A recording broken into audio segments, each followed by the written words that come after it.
మహాపరిశుద్ధుడు మన లోకరక్షకుడైన యేసుక్రీస్తు ప్రభువారి శుభ్రదమైన నామంలో ఈ ట్రూగాడ్ ఛానల్ వీక్షిస్తూ ఈ ట్రూగాడ్ ఛానల్ సబ్స్క్రైబ్ చేసుకొని నన్ను ఎంతగానో ప్రోత్సహిస్తున్నటువంటి నాతోటి జతపని వారైనటువంటి దేవుని సేవకులకు, ఆత్మీయ సహోదరి సహోదరులకు, సత్యాన్వేషకులందరూ కూడా నా హృదయపూర్వకమైన శుభాభివందనాలండి. మరి కొంత గ్యాప్ వచ్చింది తప్పకుండా, ఎందుకంటే మరి దేవుని పరిచర్యలో ఉండటం వల్ల కొంచెం వీడియోలు చేయడానికి సమయం దొరకలేదు. అలాగే ఫోన్ కూడా కొంచెం ప్రాబ్లం ఉండటం వల్ల వీడియోలు చేయలేకపోయాము. తప్పకుండా మరి నాకు అవకాశం ఉంటే తప్పకుండా వీడియోలు చేస్తూ ఉంటాను. ముందుగా ఒక వీడియో చూద్దాం. పాస్టర్ షాలేం రాజ్ పై కౌంటర్ వీడియో సిరీస్ కి స్వాగతం. ముందుగా కమల్ హాసన్ ఓవర్ యాక్షన్ లో భాగంగా ఒక వీడియో క్లిప్ చూద్దాం. క్రైస్తవుడైనా లోకస్తుడైనా, క్రైస్తవుడైనా క్రైస్తవేతరుడైనా ఒక మాదిరికరమైన పని చేసి మనకు చూపిస్తే దాన్ని ఆదర్శంగా తీసుకోవటం ఏమాత్రం తప్పు కాదు, ఏమాత్రం తప్పు కాదు. నేను తీసుకుంటా చెప్తున్నా. ఆస్కార్ విన్నింగ్ యాక్షన్ అనొచ్చు దీన్ని. ఎవరైనా సరే ఒక మంచి ఆదర్శం కలిగి ఉంటే నేను వారిని స్వీకరిస్తాను అని అన్నాడు కదండి శ్రీరామచంద్రుడు అన్నాడు. ఆయన దేవుడా కాదా అనే విషయం పక్కన పెట్టండి, అది చర్చ కాదు ఇప్పుడు. మరి రాముడు జీవితంలో మీరు ఆదర్శంగా తీసుకోగలిగినటువంటి అంశాలు అసలు లేవా? ఉదాహరణకి ఏకపత్ని వ్రతుడు అంటారు కదా రాముడిని, అంటే జీవితాంతం ఒకే భార్యతో కలిసి ఉండటం. మరి ఈరోజు అది మనం ఆదర్శంగా తీసుకోగలిగినటువంటి విషయమే కదా. మరి మన కన్నింగ్ స్టార్ కమల్ హాసన్ చర్చిలో ఎప్పుడైనా ఇదిగో రాముడు ఏకపత్ని వ్రతుడు, రాముడిని మనం ఆదర్శంగా తీసుకోవాలి, ఆయన దేవుడిగా నమ్మమని కాదు. రాముడిని ఆదర్శంగా తీసుకోవడం అంటే ఆయన దేవుడిగా నమ్మమని కాదు కదా. ఇప్పుడు ఎలా అయితే అంబేద్కర్ని నేను ఆదర్శంగా తీసుకుంటాను అని చెప్పినంత మాత్రాన ఆయన దేవుడిగా నమ్మమని కాదు. పాయింట్ నెంబర్ 2, రాముడు తండ్రి మాట కోసం, తండ్రి మాటను నిలబెట్టడం కోసం 14 సంవత్సరాలు వనవాసం చేశాడు. అంటే పితృవాక్య పరిపాలకుడు అనేటటువంటి ఒక లక్షణం కూడా రాముడిలో ఉంది. ఆయనలో మొత్తం 21 సుగుణాలు ఉన్నాయి అని చెప్పి రామాయణం చెప్తుంది. సరే, అవన్నీ పక్కన పెడితే మనం ఆచరించదగినటువంటి లక్షణాలు చూసినట్లయితే ఏకపత్ని వ్రతుడు, పితృవాక్య పరిపాలకుడు, సత్యవాక్య పరిపాలకుడు, ఇలాంటి లక్షణాలు కొన్ని ఉన్నాయి, మనం చాలా ఈజీగా కనెక్ట్ అయ్యేటటువంటి విషయాలు. మరి రాముడిలో ఉన్నటువంటి ఈ సుగుణాలని ఆ చర్చిలో ఉన్నటువంటి అందరికీ చెప్పి, ఇదిగో రాముడిలో ఈ ఉన్నతమైనటువంటి విలువలు లక్షణాలు ఉన్నాయి, మనం వీటిని ఆచరిద్దాము అని చెప్పేటటువంటి విశాల దృక్పథం ఈ కన్నింగ్ స్టార్ కమల్ హాసన్కు ఉందా? అలా చెప్పగలడా? లేదంటే ఇది ఓవర్ యాక్షన్ అనుకోవాలి. కమల్ హాసన్ కూడా సరిపడు, మరి వీడికి హాలీవుడ్ యాక్టర్ ఎవరైనా ఉంటే అయిపోయింది. శివశక్తి కరుణాకర్ సుగుణ గారు ఏమంటున్నారు మీరందరూ కూడా విన్నారు.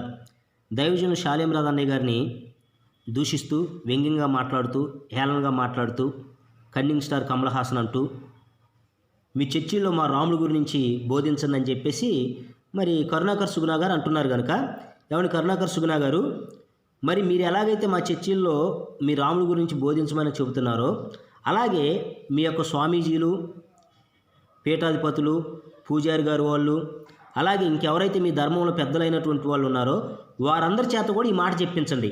మీ యొక్క చర్చిలలో మా యొక్క రాముడి గురించి, మా యొక్క ఐందవ దేవీ దేవతల గురించి కూడా మీరు చెప్పండి. అప్పుడు చర్చిల్లో ఉన్నవారు కూడా మా యొక్క సనాతన ధర్మంలో ఉన్న గొప్పతనం గురించి తెలుసుకుంటారని ఒక స్టేట్మెంట్ ఇవ్వమనండి. తప్పకుండా దైవజనులు షాలేం రాజ్ అన్నయ్య గారి దాకెందుకు, చాలామంది వస్తారు చెప్పడానికి. మీ పండితుల చేత, మీ పీఠాధిపతుల చేత, అలాగే మీ పూజారి గారు వాళ్ళ చేత ఒక స్టేట్మెంట్ ఇప్పించండి. ఛానల్స్లో తెలియజేయండి, వార్తాపత్రికలో తెలియజేయండి.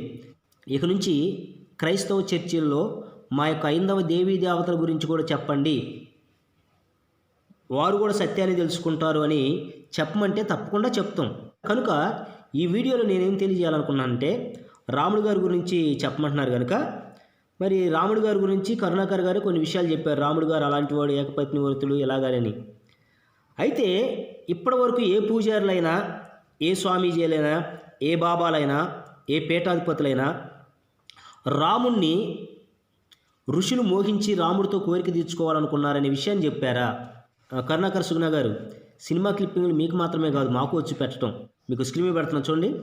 త్రేతాయుగంలో రాముడి అందం చూసి మోహించిన ఎంతో మంది మహర్షులు ద్వాపర యుగంలో గోపికా స్త్రీలుగా జన్మించి కృష్ణుని సాంగత్యంలో పరవశించారట. త్రేతాయుగంలో రాముడి అందం చూసి మోహించిన ఎంతో మంది మహర్షులు ద్వాపర యుగంలో గోపికా స్త్రీలుగా జన్మించి కృష్ణుని సాంగత్యంలో పరవశించారట.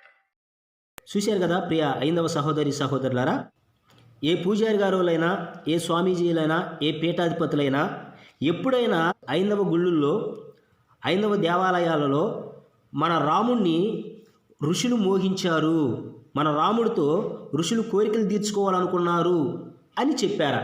కనుక విఘ్నులైనటువంటి మరి హైందవ మిత్రులారా, హైందవ సహోదరులారా, మరి శ్రీరామనవమికి ఏ గుడిలోనైనా సరే రామాలయంలో ఆ రోజు మన రాముని యొక్క సుందర రూపాన్ని చూసి ఋషులకు మోహం కలిగి ఋషులు రాముడితో కోరికలు తీర్చుకోవాలనుకున్నారు.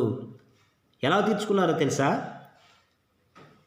మగవాడుగా ఉన్నప్పుడు కోరికలు తీర్చుకుంటే సమాజం సిగ్గుపడిద్దని గోపికలుగా మారి రాముడితో కోరికలు తీర్చుకున్నారని చెబుతున్నారంటే చెప్పరు. కనుక విఘ్నులైనటువంటి ప్రతి ఒక్కరు కూడా చూశారు కదా. ఇది ఎవరు చేశారు? ఇవన్నీ ఎవరు చూపిస్తున్నారంటే హిందువులు అనబడుతున్నటువంటి వారే. ఎందుకంటే హైందవ గ్రంథాల్లో ఉన్నాయి, రాముణ్ణి ఋషులు మోహించి కోరికలు తీర్చుకుంటారు. కరుణాకర్ సుగుణా గారు ఇలాంటి విషయాలను కూడా చర్చిల్లో చెప్పమని చెబుతున్నారండి. మరి హైందవ పెద్దలారా, మీరు కూడా మరి చెప్పమంటారా? మీ యొక్క అనుమతి కూడా మేము కోరుకుంటున్నాము. ప్రతి ఒక్కరు కూడా ఈ వీడియోని ఇతరులకు షేర్ చేయండి. కరుణాకర్ సుగుణా గారి యొక్క ఆశయం ఏంటంటే హైందవ దేవీ దేవతలు చేసినటువంటి పాడు పనులన్నీ కూడా సమాజానికి తెలియాలని. మరి ఈ విషయంలో వారికి సహకారంగా మీరు అందరూ ఉండి ఈ వీడియోని ఇతరులకు షేర్ చేయాలని కోరుకుంటూ, శివశక్తి కరుణాకర్ సుగుణా గారి యొక్క ఆశయం ఏంటంటే హైందవ దేవీ దేవతలు చేసినటువంటి పాడు పనులన్నింటిని కూడా సమాజానికి తెలియజేయాలనేది వారి యొక్క సంకల్పం. అందుకనే మా దేవీ దేవతల గురించి మీ చర్చిల్లో చెప్పండి అని వారు చెబుతూ ఉన్నారు. కనుక రాముడు గారిని ఋషులు మోహించి కోరికలు తీర్చుకున్నారనే విషయాన్ని కూడా మరి ప్రతి ఒక్కరు కూడా తెలుసుకొని, ఓహో మన సనాతన ధర్మంలో ఇంత దారుణమైన విషయాలు ఉన్నాయా, అందుకే మన పెద్దవాళ్ళు మన గ్రంథాలు మనకు అందకుండా చేశారనే విషయాన్ని ప్రతి ఒక్కరు కూడా గ్రహించి, పరిశుద్ధుడైన దేవుడు ఎవరో, మానవ యొక్క పాపాలను ప్రక్షాళన చేసి మానవుడు చనిపోయిన తర్వాత నిత్య నరకం నుంచి తప్పించి దేవుడు ఎవరో కూడా తెలుసుకొని సత్యమార్గం నడవాలని కోరుకుంటూ సెలవు తీసుకుంటూ ఉన్నాను. God bless you.